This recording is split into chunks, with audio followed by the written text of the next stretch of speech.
welcome to my channel. If you're new here, I'm Sue of Bendnstretch with Sue, and in today's video I'm taking you through a short Pilates practice that is really meant to target the hips. Now, what happens quite frequently, whether we are very sedentary or even very, very active, we end up as a result having a lot of strength in the hip flexors, in the quad muscles, and even when we target the glutes, a lot of the times it's as a result of squatting, perhaps running, or even cycling, which all have a tendency to tighten those hips due to the never having the opportunity to fully extend. So it's really important to balance the front of the body and the back body, and in this practice I'm going to do just that and focus more on exercises that are meant to extend and to counterbalance, to create more strength in the back, and hopefully for you, alleviating some hip pain, maybe even some lower back pain. So let's get started now. So we'll begin standing and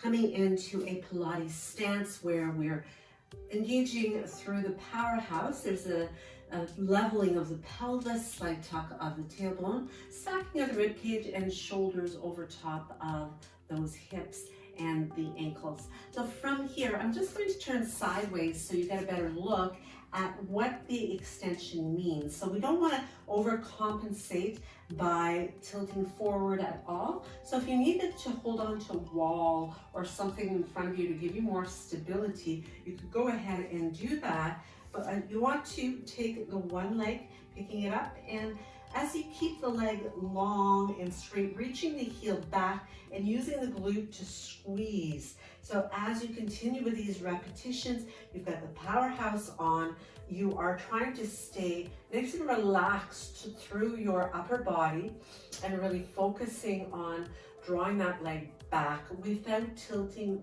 forward. And that's really the key. So you're using glute strength here in order to draw that leg back, and you're using the support of the abdominal wall to continue to keep your body nice and still. So we do 10 repetitions on each side, which is typical for our Pilates practice. We usually do anywhere from 5 to 10 repetitions. And again, it's really about concentration, a perfect execution of the exercise, always stressing to have quality over quantity. So using your inhale through the nose, your exhale through the mouth is going to help you to keep your jaw relaxed and continue to really focus on what's going on in the body. So maintaining that mind-body connection as you move through. So let's do another 2 right here. Last one, and bring it in. So from here, we're going to continue to target those muscles as we move down onto the mat. I'm coming onto all fours. And in this quadruped position, continuing on with that support of the abdominal wall toward the back. A nice long neck. The gaze is past the fingertips, so you don't want to create this kind of effect here where you're rounding and trying to look at your legs. You want to keep the shoulder blades well separated, the hands nicely open, and from here we're going to lift the right knee back. So again, I want to keep my hips level here. That's going to help me, and as I extend the leg long, I'm bending into that hamstring curl, and then I'm extending the leg. So concentrating on getting length through the front lines of the body, keeping that breath smooth. So keep the head reaching forward, inhaling when it is the easiest part of the exercise, and exhaling when it is the most challenging part of the exercise. So we've got another 3 repetitions here. 2 more. So really concentrating on that squeeze. So flexing your ankle is going to help you to also activate the hamstring muscle. This is the last one right here. and you can release and bring it in. From here, let's switch it over to the other side. So resetting once again, keeping the leg bent. As you lift it up, level those hips. Both hip bones are pointed to the floor. So what you want to avoid is this kind of twisting here where the hip of your raised leg is higher. You want to point it down. You want to really stabilize. It's meant to be a tabletop back.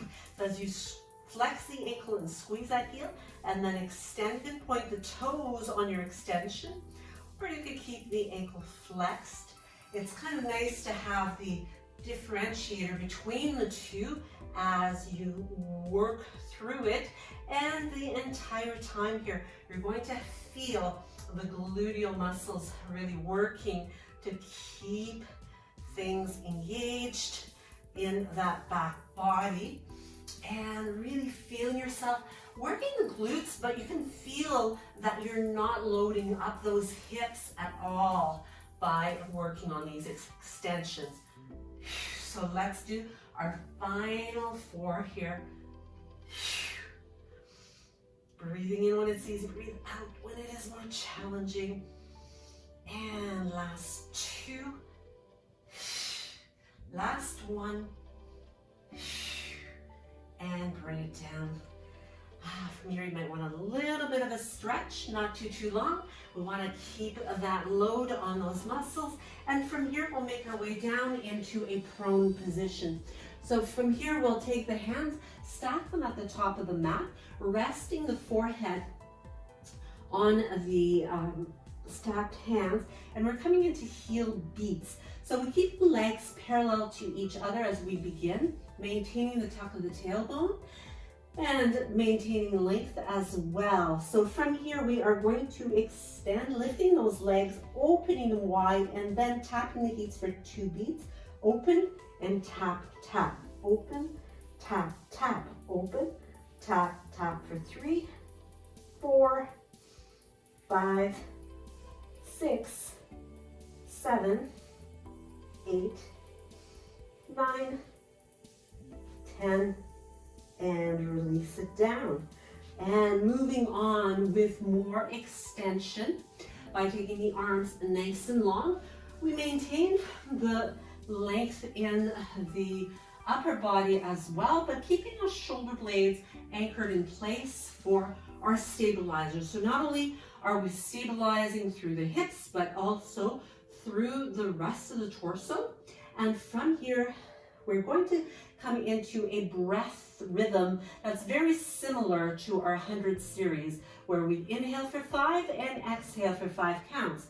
So let's take a nice inhale to prepare, exhale to lift, inhale for 1, 2, 3, 4, 5, exhale 2, 3, 4, 10, inhale 2, 4, 5, exhale 2, 3, 4, 20, inhale 2, 4, 5, exhale 2, 3, 4, 30, inhale 2, 4, 5, exhale 2, 3, 4, 40, inhale 2, 4, 5, exhale 2, 3, 4, 50, inhale 2, 4, 5, exhale 2, 3, 4, 60, inhale 2, 4, 5, exhale 2, 3, 4, 70, inhale 2, 4, 5, exhale 2, 3, 4, 80, inhale 2, 4, 5, exhale 2, 3, 4, 90, inhale 2, 4, 5, exhale 2, 3, 4, 100.